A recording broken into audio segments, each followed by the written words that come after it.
खंडगिरी कुंभमेला माघ मास शुक्लपक्ष सप्तमी आरंभ हो पूर्णिम 9 दिन व्यापी चली था।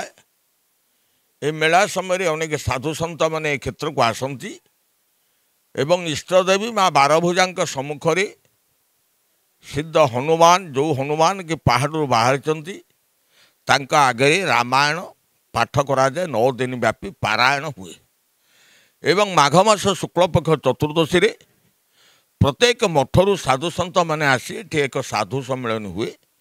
अनेक लोक आसती प्राय लक्षाधिक लोक गमन करती।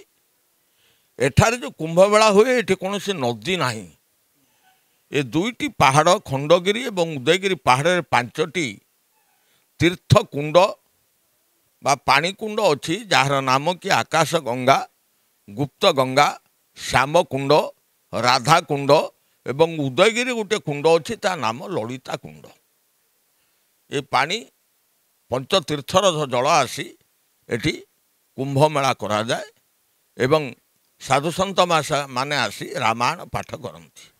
एठाकर इष्टदेवी माँ बारभुजा ठाकुराणी तांकरी मेला हुए सप्तमी पूर्णमी 9 दिन मेला हुए किंतु एटी बहुत नाचपाटी पड़े जोटा कि 15 दिन 1 मास व्यापी लोक गमागम करती।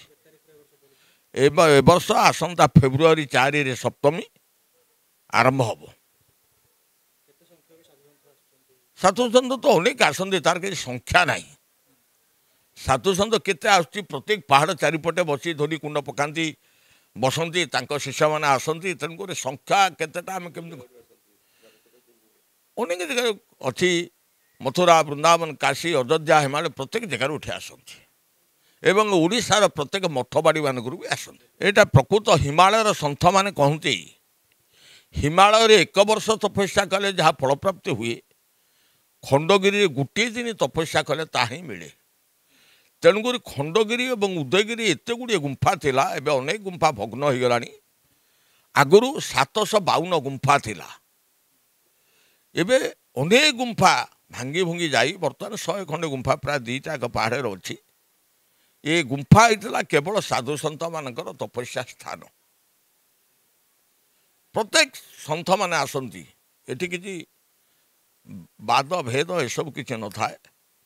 ये क्षेत्रटा हूँ अनेक महत्वपूर्ण क्षेत्र जोठारे कि सन्थ माने बसी गुंफा भितर तपस्या करुले आग काल ता केवकार गुंफा तार किसी प्रमाण ना किंतु इतिहास कहूँ 2200 वर्ष पूर्वर कीर्ति किंतु हरिवंश प्रमाण अच्छी परशुराम एटी तपस्या कर सिद्धि प्राप्त होते एवं द्वापर जुगे भगवान कृष्ण जरासंध सहित सप्तम थर मध्य युद्ध होता तार अर्थ केवकार मंदिर बा केवकार गुफा तार किसी प्रमाण ना। इतिहास मतरे 2200 वर्ष पूर्वर कीर्ति।